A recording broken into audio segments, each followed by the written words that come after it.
James and Aiko Oka. They lived through World War II, became Jun Yasuhara's parents. They've now been called mom and dad longer than they've been called by their names. They've forgotten how to eat alone, and even walking has become difficult. They are Alzheimer's patients.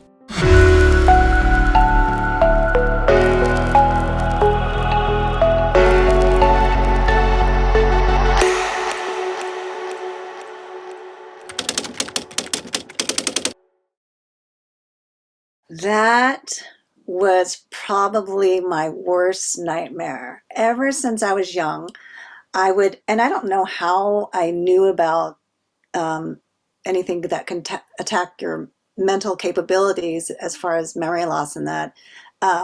But it was always my worst nightmare for them to have some type of brain injury or capabilities that they couldn't make decisions on their own. And it happened. It was heartbreaking, devastating for me. I didn't realize how much work it is to take care of mom until my sister and we didn't know how needy she was. Well, not needy, but she needed a lot of guidance in day-to-day dealings with dressing and brushing her teeth. And it is not easy to find care because at the end of 2021, I had been taking care of my parents for 3 years and I suddenly hit a wall. I got a episode of depression, anxiety, and I was totally debilitated. I called my sister and I said, I can't do this anymore. I can't take care of them. What we did was we moved them back up to my childhood home where they've lived for over 50 years. And then we hired 24/7. And we thought we'd try that, but that has worked out amazingly. And I just say, you got to be more open because the more people know, the more people who could actually come to you with advice, or suggestions. I ended up having to go the 24/7 route, and it actually ended up very good for all of us. I can be a daughter now. So that's what I love. I love my role as a daughter. I still bring them to doctor's appointments and still do their financials and still do this, but I can be more of a daughter. So yeah, it worked out well for me.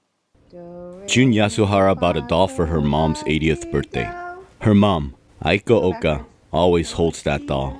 She may be holding onto the doll as she recalls her precious daughter, June. And I'd go there every and visit, and they have those calendars, those little handouts they post on the bulletin board with the food. And Dad would get these checklists of foods that he could choose for the day, and he'd check it all off, and he would eat very little of it. He'd just get it all, but in the end, he would barely eat any of it. And so whenever I come to visit, he wasn't eating a lot, and he was losing weight. I just remember one day he was so tired, and he was, really dragging, and I got him that Terra drink, and he sipped it, and his eyes, it was just like for a moment, he was all there again. You could see his eyes, just like, he was like, it flashed open. He's like, I know what this is. It's good. And he polished it off. So after I discovered that, I'd get him a Terra drink all the time. It is estimated that by 2030, the Asian American elderly population will have increased by 352%. Asian Americans are the fastest growing population in the US today, but research and services are inadequate. In reality, Asian Americans make up less than 1% of those in Alzheimer's care facilities.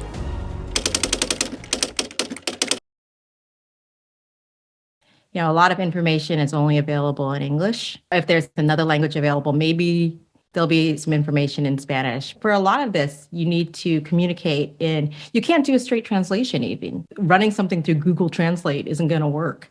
You have to convey information in a culturally kind of competent way, in a culturally aware way. And I don't find that information is very common. Some of the strategies that maybe in some Western societies you might have, or some resources you might have, maybe the Asian American community doesn't have, or it varies with specific Asian American communities, because I think the Asian American community is such a broad term, and it encompasses people with so many different backgrounds, so many different kind of even socioeconomic and educational backgrounds, that one size doesn't fit all. And I think a lot of the information we have out there is just one size. A doll that brings a smile for Aika Oka. Taro drink that sparked a moment of clarity in Dr. Nguyen's father's eyes. These precious moments will give rise to the 1% of Asian Americans in Alzheimer's care facility.